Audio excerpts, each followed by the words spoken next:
Citing strong demand for data center components and artificial intelligence technology, Bank of America stated in a research note on Monday that global semiconductor revenue might approach $1 trillion by 2027. The company increased its earlier estimate of $860 billion, citing strong demand from AI-related infrastructure and considerably higher growth estimates in memory chips such as high-bandwidth memory, HBM, DRAM, and NAND. Those improvements might be somewhat mitigated by weaker consumer and auto sector momentum. The semiconductor sector is expected to earn approximately $745 billion in 2025, $870 billion in 2026, and $971 billion in 2027, according to BofA. This represents a roughly 3% to 6% rise above previous expectations. Revenue for the same period, without memory, was $538 billion, $621 billion, and $706 billion. The bank reaffirmed its top semiconductor selections, citing Nvidia, AMD, Broadcom, Lam Research, and KLA as major winners from increased capital expenditures for AI and memory. By 2027, spending on chip-making equipment is also expected to increase to $138 billion. As chip complexity increases and the need for AI infrastructure keeps growing, BofA anticipates continuous capital intensity between 14% and 17%, above the long-term average. Nvidia is the most valuable corporation in the world because of its domination in data centers. One of the few businesses using AI to generate revenue for both consumers and businesses is Google. In the upcoming decades, artificial intelligence, AI, has the potential to boost the world economy by trillions. By 2033, the AI market may be worth $4.8 trillion, according to estimates from the United Nations Conference on Trade and Development. There are a lot of businesses, both big and small, that make money with AI, but you should just stay with the biggest tech firms. Leading the way in AI adoption and providing greater returns to shareholders are the largest and most lucrative businesses.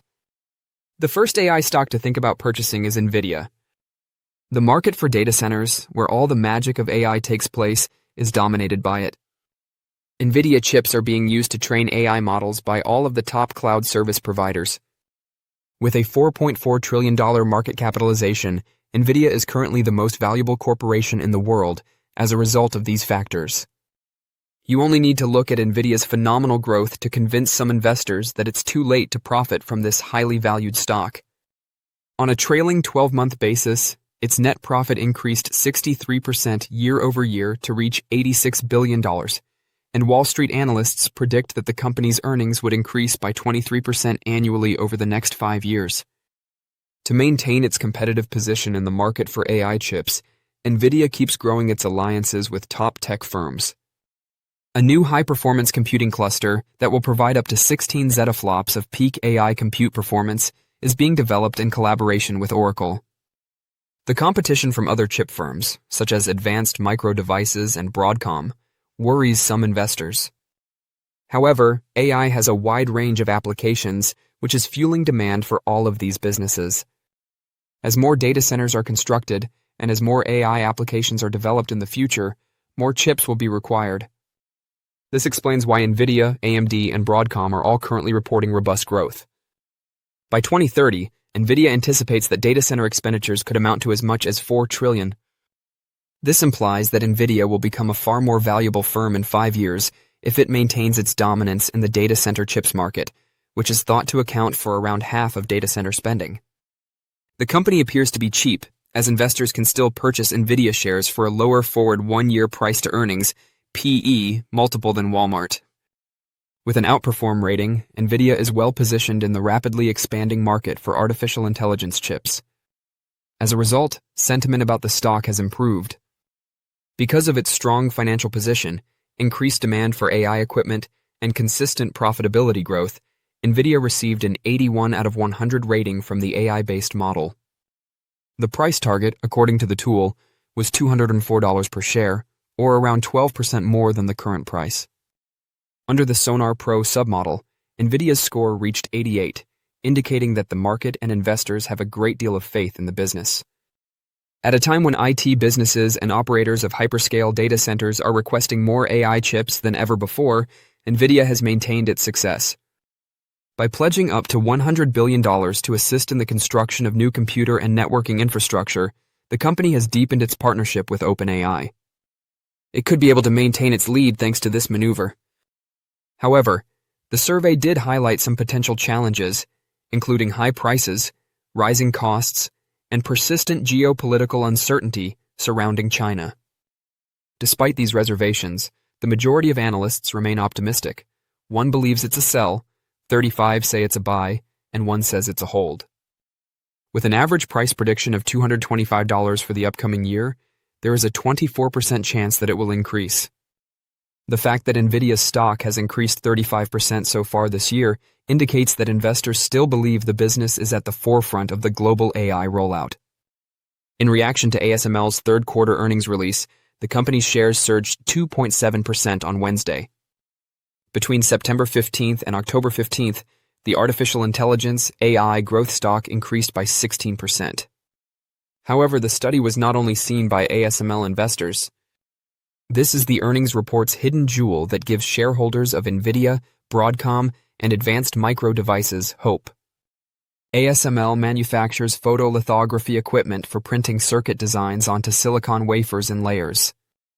Perhaps the most difficult stage in the manufacturing of chips is photolithography. Furthermore, no business can match ASML in terms of sophisticated photolithography equipment, even though it faces competition from other equipment manufacturers like Applied Materials and Lam Research in the deposition and etching stages. Compared to the previous best-in-class technology, Deep Ultraviolet, DUV, ASML's revolutionary extreme ultraviolet lithography devices can print features that are much smaller and finer. In order to print accurate features on today's most sophisticated semiconductors, EUV machines use mirrors to reflect light instead of lenses to refract it into a short wavelength. Simply said, chip makers can fit more parts into a given space by printing smaller features. More potent chips are the end outcome. The technical achievement of developing EUV machines has only been accomplished by ASML thus far. Its machinery is therefore essential for producing the most cutting-edge central processing units, CPUs, and graphics processing units, GPUs, of today, hardware capable of managing intricate AI workflows. Additionally, they can be used to produce the dynamic random access memory, DRAM chips that AI models rely on to store and retrieve data fast. ASML reported €7.52 billion in total net sales for the third quarter, a 2.3% decrease from the second quarter. The results report's most notable figure, however, was net bookings of €5.4 billion, of which two-thirds were from EUV orders. All system sales orders are included in net bookings. 9 of ASML's EUV systems were sold during the quarter for €3.6 billion, or €400 million each. Semiconductor manufacturers like Intel, Samsung Electronics, and Taiwan Semiconductor purchase ASML's equipment. Since Nvidia, Broadcom, and AMD depend on photolithography machines to produce their most cutting-edge chips, the increase in EUV machine sales is fantastic news for them. Foundries will be able to increase their output of chips made using advanced process nodes like 3 nanometers, NM, or 2 nanometers when they buy and install more EUV lithography equipment. More transistors can fit on a single microchip when the node is smaller. According to Jensen Huang, Nvidia has gone from controlling the AI chip market in China to being completely excluded from the market. The CEO of Nvidia stated at a Citadel Securities event last week that the company's China business is now completely out, citing a decline from 95% market share to 0%, as both Chinese and U.S. policies slammed the door on the company. "We assume 0 for China in all of our forecasts," he continued. "It will be a bonus if anything occurs there, which is what I hope will happen." Huang's comments represent his most direct admission to date that one of Nvidia's largest markets has been essentially destroyed by stricter regulations on the company's advanced chip sales. Following a revenue agreement, Washington first prohibited the export of Nvidia's most potent AI accelerators before expanding the regulations to include neutered A-series chips made especially for China. Beijing subsequently advised state-affiliated companies to use domestic alternatives, including Huawei's Ascend series, and cautioned them against purchasing Nvidia products due to national security concerns. As a result, a market that formerly accounted for about 25% of Nvidia's data center sales has virtually disappeared. Huang's annoyance appears to be both political and economic. He referred to the U.S. policy that has barred Nvidia from the country and described China as the second largest computer market in the world, with a thriving ecosystem, saying, "I can't imagine any policymaker thinking that the policy is a good idea." The business has long maintained that shutting off U.S. suppliers will only strengthen China's domestic efforts to produce AI-grade silicon, which will weaken American influence in the global tech supply chain. Nevertheless, last week, Nvidia's stock hardly moved. In a time when industrial policy determines the limits of growth, investors have essentially already factored in the China loss as part of the cost of doing business. As hyperscalers in the US, Europe, and the Middle East compete to construct AI factories and continue to order chips by the gigawatt, the company's share price has more than tripled in the last 2 years. Huang appears to be treating China as an empty column on the spreadsheet for the time being, placing a wager that the rest of the world's need for computing will keep the lights on even if nothing changes in the nation. Perhaps zero is just the new standard for conducting business in a time of digital protectionism. Don't forget to share your thoughts and experiences in the comments below. Your input helps create a more knowledgeable community where we can all learn and grow together in the world of investing. Stay up to date with the latest market trends, insights, and key updates by subscribing to Investing Tutorial. We're here to help you make smarter investment decisions and stay ahead of the curve. All right, KG, before we jump into some of the earnings that you're across, let's talk about this momentum at the start of the week. Did it make sense to you? It did make sense. Obviously, last week we saw a little bit of heightened volatility, and you did actually see a little bit of a backwardation, or basically near-term volatility being priced in a lot higher than longer-term volatility if you're looking 3 months out or so. Usually that backwardation does not last for that long, and we did see volatility crush, especially on the front end of the curve. So we did see the VIX get to around 28 last week. Now the VIX is sitting at around 18.5, so we're still pricing in about a 1.1% move to the upside or downside here, but that is actually conducive for equities moving higher. And you did see a little bit of a broadening out yesterday as well, with participation coming from not only the technology sector, communication services, where you're looking at materials, industrials also caught a little bit of a bid as well. And that's exactly what you would like to see. You want to see that kind of performance today as well in order to try to confirm that we're able to hold these levels. The S&P 500 was now able to recapture the 20-day moving average, which is key. Now the next area of support is resistance is going to be the new all-time highs. The only thing that you can take away that would be negative for yesterday, Diane, is the volume was very light. One of the lower volume days that we've seen for the S&P 500 composite, if you look at the total volume, one of the lowest levels that we've seen pretty much all year. So price action definitely did advance, but the volume really didn't complement that move. And so you'd like to see that actually over the next couple of trading sessions here. Buyers really trying to step in, getting really enthusiastic for earnings as well. We do have Netflix on deck. We have Tesla this week. We have some other names that could also move the markets to the upside if we are able to see them beat both on the top and bottom line.